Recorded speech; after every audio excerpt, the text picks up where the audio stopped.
Welcome back, Rob from RGL Gardens here. Firstly, just want to thank all my new subscribers. We've recently hit 50k subs, which is absolutely awesome. It's come out of nowhere, so thank you very much for everyone who's watching my videos and leaving a comment and a like. It's very much appreciated. Going forward this year, I'm going to be changing up the channel content slightly. Obviously, a lot of people know I do a few maintenance videos and stuff, and generally they don't do too well on the channel. I think that's because YouTube doesn't like two niches. So I'm going to probably focus on mainly the gardening side of things on this channel, and I'm probably going to move my tool maintenance into my second channel. I started up a second channel last year actually, and haven't really promoted it yet, but yeah, I'm going to start probably posting more of my videos on that channel. So yeah, if you like the tool maintenance side of things, you know, feel free to check out my other channel. That'd be great if you could subscribe and support that channel. So just a little quick video on chainsaw chain tensioning today. I'm sure a lot of people know how to do this, but I'm sure there's quite a few people who aren't sure as well, so I'm just going to do a little quick video showing how I do it. Hopefully it will help someone and give someone a bit better of an idea and understanding of how they work. Right, so obviously if you want to start from scratch, you know, get your side cover nuts undone.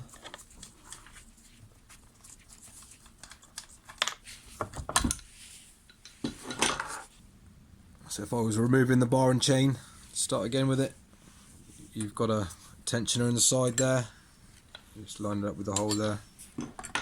Some tensioners will be around the front, so figure out where yours is and just back it off.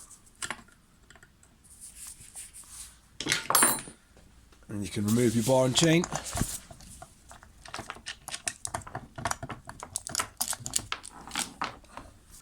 So how these work, this is your tensioner adjust here. This is just a reference on a Stihl. They're normally pretty similar. Some will have a tensioner built into the cover, but literally it's this just moves on a screw backwards and forwards,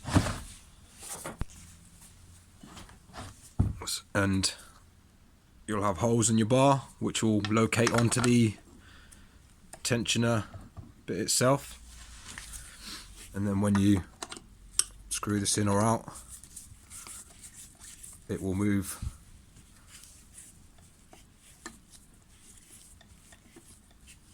your bar forward or backwards, increasing the tension on the chain.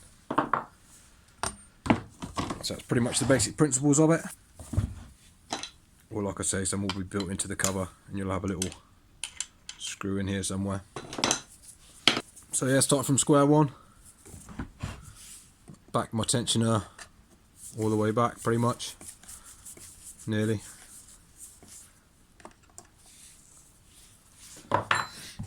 Get my bar on, locate it in the hole, then get your chain on. Put it around on the sprocket first, maybe.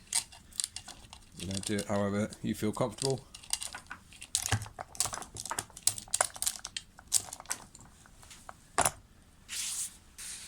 So now if you wind this in, you should notice watch the bar moving and your chain getting tighter. And that's pretty much all it does. It just moves the bar further away from the sprocket, putting more tension on the chain. So I just get it kind of there to start with, just so the chain and bar hold itself on. With most bars, there'll be play on these bar studs here. You'll have play up and down, it won't be a tight fit. I'll get to that in a minute once we tension the chain, but just remember that. And get your side cover on.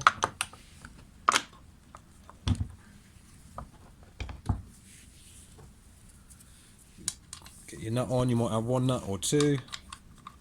This one's got two.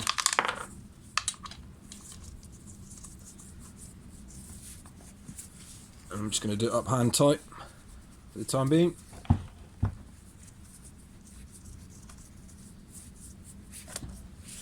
so it holds it in place.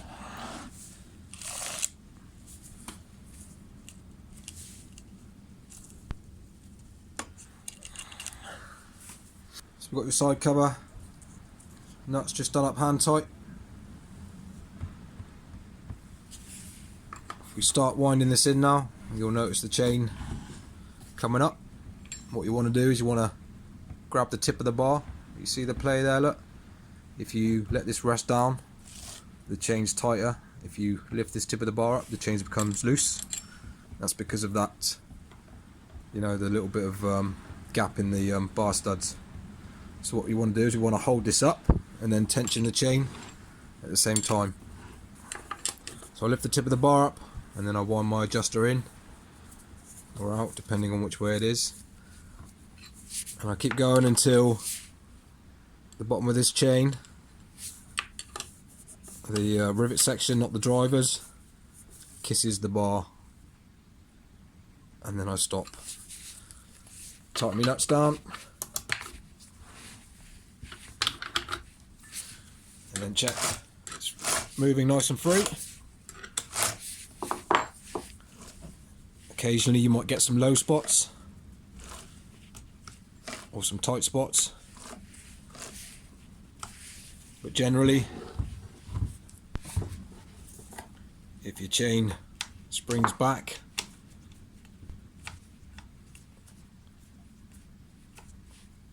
you're good to go. Some people run them slightly tighter, some people run them slightly looser, but this is a good general starting point. Just remember, make sure it's moving freely. Obviously watch your hands as well, grabbing these cutters. This should be sharp.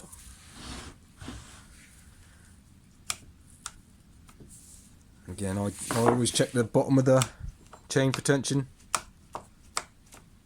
Just a habit. But yeah, as long as it's springing back and it's not sagging, you should be good. One other thing to note as well is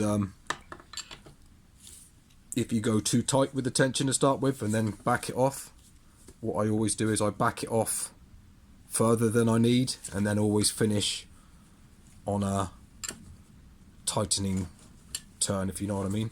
So because there'll be a gap where your bar sits on the thing, there'll be a slight bit of play in the tensioner hole. So if you back it off and then tighten your nuts up, if you bump the bit of wood, if you bump your bar on a bit of wood or something like that, it can shunt the bar back in the studs, and then it won't actually, the tensioner, it will make it a little bit looser, if you know what I mean. So I suggest finishing your tensioning on the tightening turn, if that makes sense. That's pretty much it.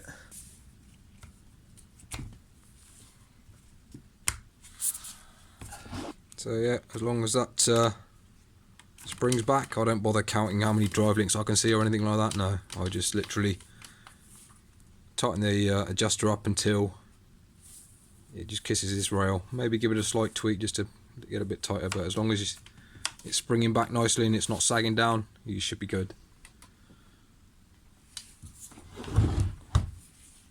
So yeah, I hope that's helped. Smash the like button if it did. Leave any comments, and yeah, just watching.